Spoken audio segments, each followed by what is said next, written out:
پاگل مجنون نے اگر جانور ذبح کیا تو یہ جانور ذبح نہیں ہوگا، قربانی نہیں ہوگی، نیا جانور ذبح کرنا پڑے گا۔ عاقل ہونا چاہیے، بالغ ہونا ضروری نہیں ہے۔ تو نابالغ بچہ بھی اگر ذبح کر لیتا ہے لیکن وہ عقل والا ہے، سمجھدار ہے، تو وہ قربانی کر سکتا ہے، آپ کا جانور حلال ہو جائے گا۔ دوسرا، جس نے چھری پر ہاتھ رکھا ہوا ہے، جو ذبح کر رہا ہے، اس کا مسلمان یا اہل کتاب ہونا ضروری ہے۔ اگر خدا نہ خواستہ جن کا چھری پر ہاتھ ہے اور جو ذبح کر رہے ہیں ان میں سے کوئی ایک، دو بندے ذبح کر رہے ہیں یا ایک ہی بندہ ہے اور وہ غیر مسلم ہے، جانور مردار ہو جائے گا اور قربانی ضائع ہو جائے گی۔ تو مسلمان ہونا چاہیے یا اہل کتاب۔ اہل کتاب میں عیسائی اور یہودی آتے ہیں۔ اگر یہ اپنے اصل عقائد پر ہوں جو عیسائیوں کے عقائد ہیں اور یہودیوں کے، تو یہ اہل کتاب ہوں گے اور ان کا ذبیحہ حلال ہوتا ہے، لیکن مکروہ ہے ان سے ذبح کروانا۔ لیکن اگر کوئی ایسا اہل کتاب ہے جو کہتا ہے کہ میں عیسائیت میں نہیں مانتا، تو وہ نام کا اہل کتاب ہے لیکن حقیقت میں وہ ایتھیسٹ ہے، تو یہ والا اہل کتاب جانور ذبح کرے گا تو وہ قربان نہیں ہوگا۔ پاکستان میں یہ مسئلے نہیں ہوں گے، لیکن بیرون ملک میں بہت سارے عیسائی ہیں جو جانور ذبح کرتے ہیں۔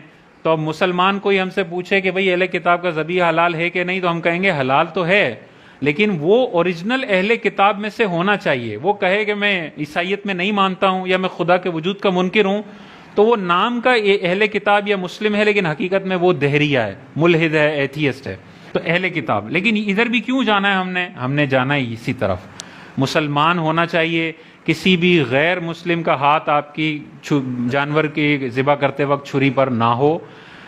اگر ہندو ہے تو وہ جانور پکڑنے میں مدد دے سکتا ہے، اس کے پیر پکڑنے میں، اس کا جسم پکڑنے میں، لیکن ذبح کرتے وقت کسی بھی غیر مسلم کا جو اہل کتاب بھی نہ ہو اس کا ہاتھ نہیں ہونا چاہیے۔ جتنے لوگوں کا چھری پر ہاتھ ہو انہیں ذبح کرتے وقت بسم اللہ، اللہ اکبر یا اللہ کا کوئی بھی نام لینا ضروری ہے۔ اگر دو بندوں نے چھری پر ہاتھ رکھا ہوا ہے ذبح کرتے وقت، تو دونوں کا بسم اللہ اللہ اکبر پڑھنا اتنی آواز سے کہ انسان کے اپنے کان سن لیں، اگر کوئی شور شرابہ نہ ہو تو یہ ضروری ہے۔ اگر ایک نے اس لیے چھوڑ دیا کہ یار قصائی صاحب تو پڑھ رہے ہیں، میں کیوں پڑھوں، میرے لیے ضروری نہیں ہے، جانور مردار ہو جائے گا۔ قصائی نے اس لیے چھوڑ دیا کہ بھائی صاحب پڑھ رہے ہیں، اگرچہ میں بھی ذبح کر رہا ہوں، وہ بھی کر رہے ہیں، یہ پڑھ رہے ہیں، میرا ضروری نہیں ہے، جانور مردار ہو جائے گا۔ یا قصائی صاحب کے منہ میں گٹکا ہو اور وہ گٹکا منہ میں رکھ کے جانور ذبح کر رہا ہے اور اس کے منہ سے بسم اللہ اللہ اکبر صحیح نہیں نکلا، یہ جانور مردار ہو جائے گا، کھانے کے قابل نہیں ہے۔ مرغیاں خریدنے جب ہم جا رہے ہوتے ہیں نا، تو یہ مسئلہ بہت جگہوں پہ ہوتا ہے۔ وہ جو مرغی بیچ رہا ہے وہ جاہل قسم کا شخص ہوتا ہے، منہ میں اتنا بڑا گٹکا بھرا ہوتا ہے اور یہ گٹکا پھینکنے کے لیے تیار نہیں، چاہے آپ کو مردار مرغی فراہم کر دے۔ اور بعضوں کا تو ہم نے خود اپنی آنکھوں سے دیکھا ہے، ذبح کرتے وقت ان کے ہونٹ بھی نہیں ہل رہے ہوتے، تو بھائی ہونٹ ہلانے ہیں اور اللہ اکبر کی آواز کم از کم اس کے کانوں تک تو پہنچے۔ تو مرغی خریدتے وقت بھی ہم نے ایسے بندے سے خریدنی ہے جو ٹھیک بندہ ہو۔ کسی بد مذہب کی دکان سے مرغی یا گوشت والے آئٹم خریدنے میں احتیاط کریں۔ ہو سکتا ہے وہ ایسا بد مذہب ہو جس کی بد مذہبیت حد کفر تک پہنچی ہوئی ہو، تو وہ تو بسم اللہ اللہ اکبر پڑھ کے بھی مرغی ذبح کرے گا، یہ مرغی مردار ہے، پھینکنے والی، یہ کھائی نہیں جا سکتی۔ اور اگر کسی مسلمان سے کر رہے ہیں اور اس کے منہ میں گٹکا ہے تو اس کو کہیں بھائی گٹکا پہلے آپ نے باہر پھینکنا ہے اور پھر اتنی آواز سے بسم اللہ اللہ اکبر پڑھ کے مرغی ذبح کرنی ہے کہ میرے کانوں تک کم از کم آواز آئے۔ ہاں اگر وہ ذبح کرتے وقت بھول جاتا ہے تو بھولنے کا کوئی مسئلہ نہیں ہے، وہ جانور حلال ہوگا، اس کو پھینکنا نہیں ہے، قربانی بھی ہو جائے گی۔ لیکن جان بوجھ کے یا جہالت میں چھوڑ دیتا ہے، یہ جانور مردار اور حرام ہو جائے گا۔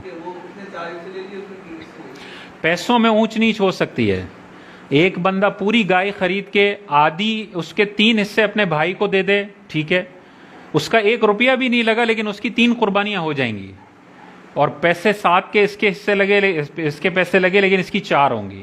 تو پیسے میں کوئی بھی ریشو ہو سکتا ہے، حصوں میں 7 سے پلس نہیں ہونا چاہیے، اور حصے جس کے جتنے ہیں ان میں گوشت وزن سے تقسیم ہونا چاہیے، یا سب میں کلیجی ڈال دیں تو پھر آپ وزن اوپر نیچے کر سکتے ہیں۔